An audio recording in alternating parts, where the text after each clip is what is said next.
আপনি তাহলে নতুন ভাড়াটিয়া, তাই না? জি, আসুন না, বসুন। আপনি সেই কালপ্রিট। খাটো। মা বলেছে আপনি নাকি পেট মোটা বেতনের চাকরি পেয়েছেন। না, চলে আর কি, গুড স্যালারি। আজকে কিন্তু আপনাকে ছাড়ছি না। ট্রিট দিব তো? আরে ধুর, ট্রিট কার লাগবে? শুনেন, আজকে আপনি আমাকে বলবেন, কি বলবো? এই যে দিন আপনি যাকে মনে মনে পছন্দ করতেন, লুকিয়ে লুকিয়ে যার জন্য চিঠি লিখ, আজকে আপনার আমাকে বলতেই হবে। কারণ জানেন ভাই, আপনি আমাকে বলছিলেন যে আপনি যেদিন চাকরি পাবেন সেদিনকে আপনি আমাকে বলবেন। বলেন। বলো মারিয়া, কি হয়েছে? না, বলবো না। আপনি শুনেন না মায়ের কি হয়েছে। মায়ের বাসায় আপনার মতন একটা বুড়া বেটা পড়াইতো। আমার মত বুইরা?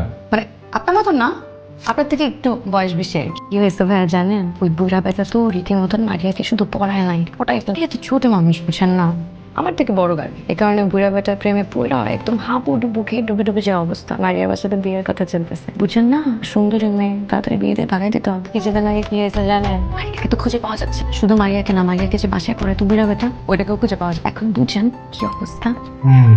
বুঝলাম। কি বুঝলেন? মারিয়া খুব গর্হিত একটা কাজ করেছে। গর্হিত? সেটা আবার কি? আচ্ছা বাদ দেন না, আমার তো খুব শখ বুঝছেন, আমি পালায়ে যাবো। আমার সাথে যদি কখনো এরকমই ঘটনা ঘটে না, আমি তো শিওর আমি পালাবো।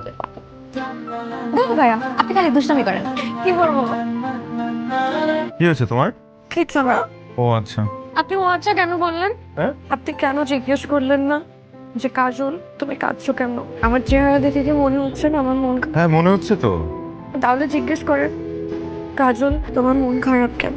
তোমার মন খারাপ কেন? তিন দিন পর বললাম, মাকে বললাম একটা শার্ট, মা ওটা আমার সাথে ঠিকাতে পারে। বলবো যে নতুন শাড়ি কেনার দরকার নেই, যা আছে সেটাই পর। আমার 18 বছর বয়স, দেখেন কয়দিন পর আমার 19 বছর বয়স হবে।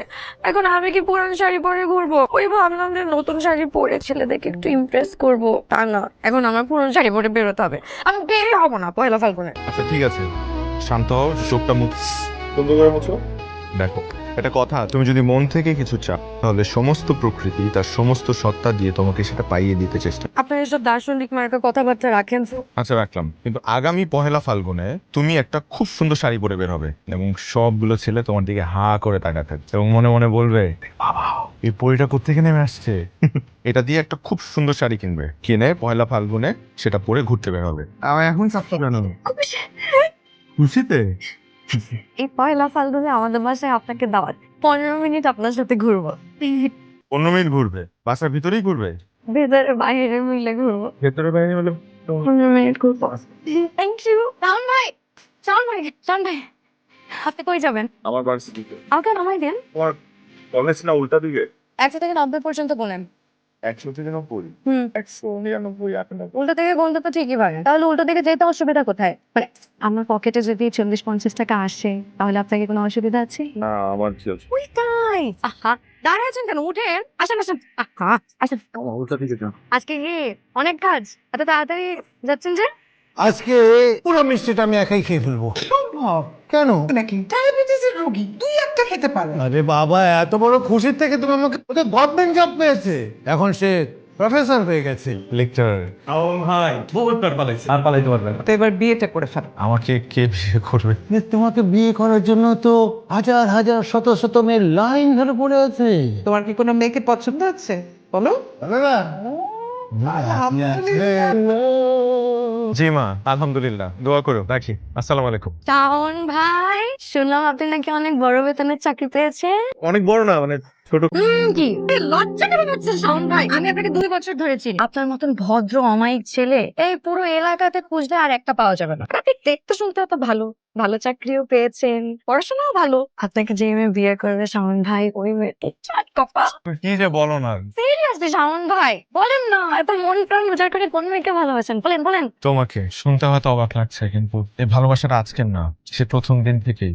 আমি সব সময় তোমার চোখে নিজেকে দেখতে পেতাম। আমার বিশ্বাস তুমিও আমাকে পছন্দ করো, কিন্তু বলতে পারছো না, তাই আজকে সাহস করে নিজেই বলে দিলাম আমি তোমাকে ভালোবাসি কাজল, ভীষণ ভালোবাসি। এখন তোমারটা ভালোবাসা কিনা সেটা আমি জানি না, কিন্তু জানতে চাই, কিছু কিছু বলো।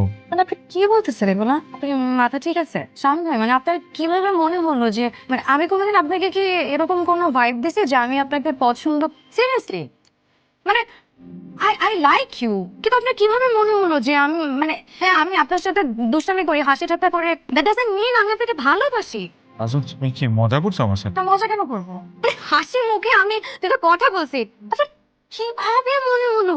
ও মাই গড, আমি চিন্তাও করতে পারি না আপনার সাথে একটা ভালো বন্ডিং আছে।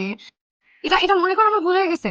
কারণ আপনার মতো লোকের এই সেন্সটাই নাই। আপনি প্লিজ আমার বাবাকে যেয়ে কিছু বললেন না। আমার বাবাকে যেয়ে এখন আবার বললেন না যে আপনি আমাকে পছন্দ করেন। এগুলো বাসায় যেয়ে বলবেন না। আমার বাবার সাথে আমি খারাপ ব্যবহার করতে পারবো না, আর আপনাকে তো আমরা আবার প্রমাণ করতে হবে, আমি সেটাও পারবো না। বলো নাকি?